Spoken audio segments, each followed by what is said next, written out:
Dear students, good morning all of you.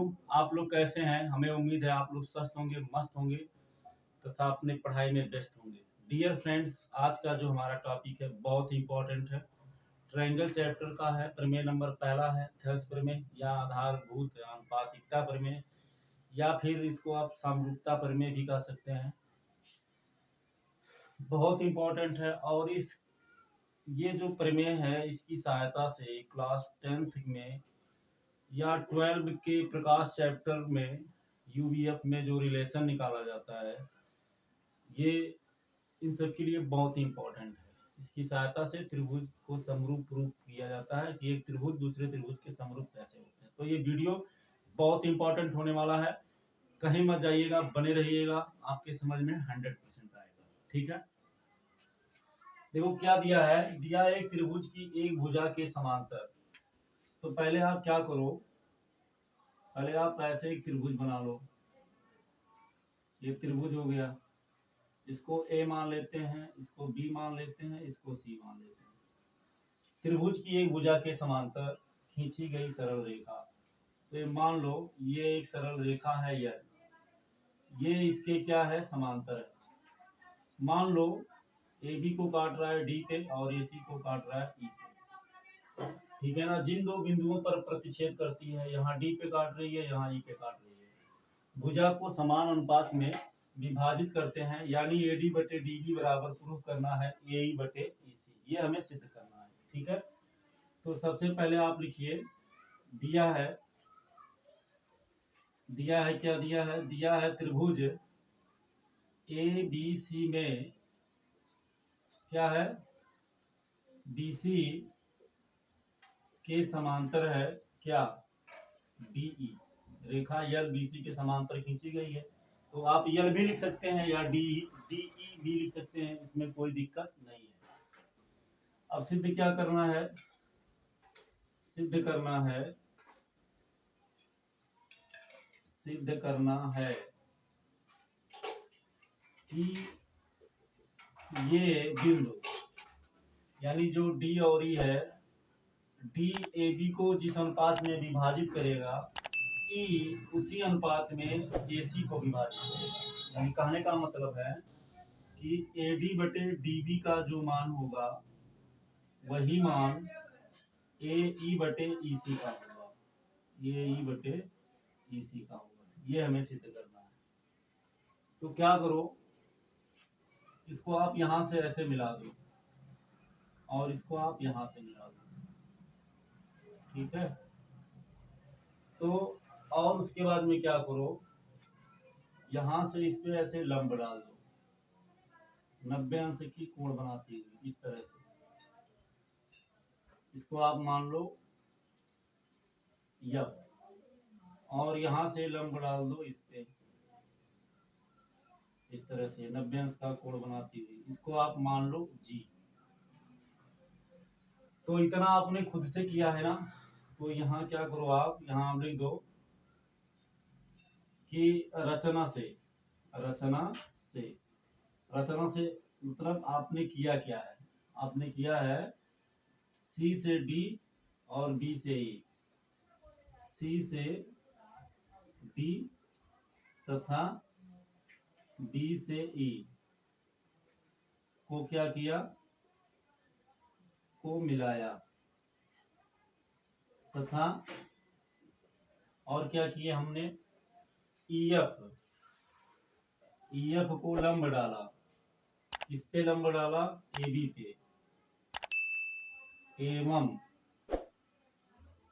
एवं DG को लंब डाला किस पे? एसी पे। डीजी लंब एसी। ये इतना हमने रचना से कर दिया। ठीक है ना। अब देखो, अब आपको कुछ करना नहीं है। अब आपका क्वेश्चन बड़े प्यार से आएगा। ठीक, अब यहाँ देखो, आप देख सकते हो यहाँ दो ट्रायंगल आपको मिला है। एक ट्रायंगल मिला है बी डी ई और एक ट्रायंगल मिला सी डी ई। ठीक है ना। तो जो सी डी ई है, सी डी बी डी एक ही आधार पर बने हैं और समांतर रेखाओं के बीच बने हैं। ठीक है ना, दोनों का एक आधार कौन है, सी डी। तो यहाँ लिखो, पहले यहाँ लिखो उपपत्ति। ठीक है ना, उपपत्ति। उपपत्ति में आप लिखो, क्या लिखो, उपपत्ति में आप लिखो, चूंकि त्रिभुज BDE तथा त्रिभुज CDE एक ही आधार तथा समांतर रेखाओं के बीच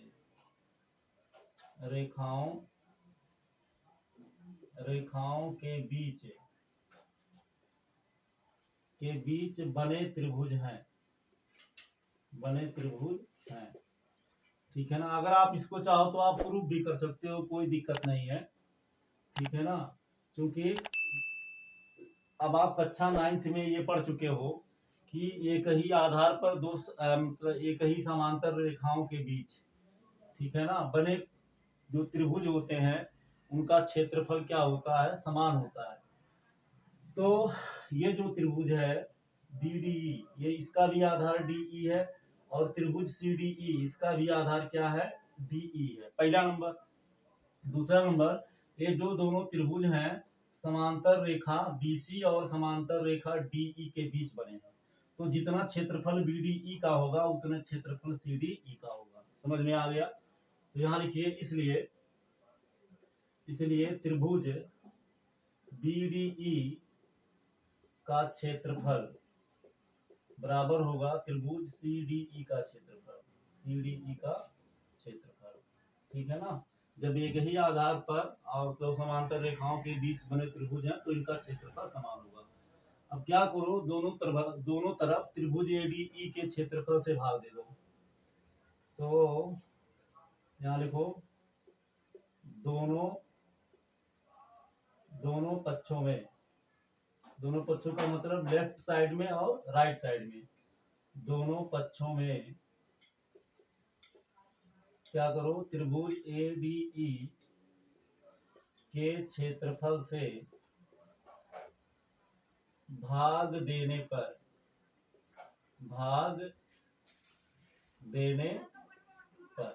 ठीक है, तो ये हो जाएगा त्रिभुज BDE का क्षेत्रफल। ठीक है, त्रिभुज BDE का क्षेत्रफल बटे त्रिभुज ADE का क्षेत्रफल बराबर हो जाएगा त्रिभुज CDE का क्षेत्रफल बटे त्रिभुज ADE का क्षेत्रफल।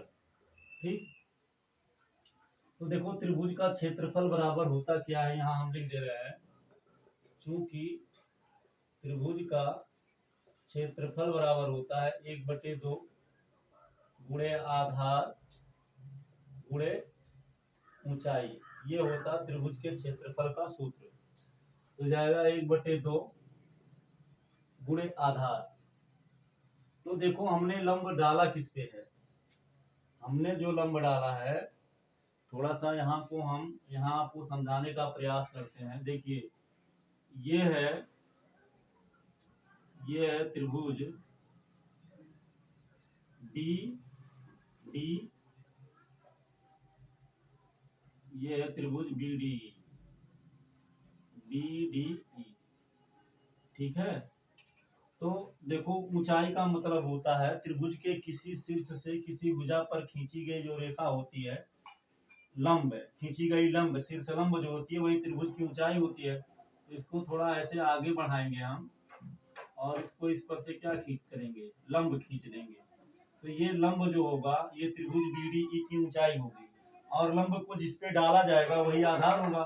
तो लंब इसमें कौन है, इसमें लंब है, यही देखिए E से यफ है ना, तो यही आपका यफ है, और आधार क्या हो गया BD, और ऊंचाई क्या हो जाएगी EF।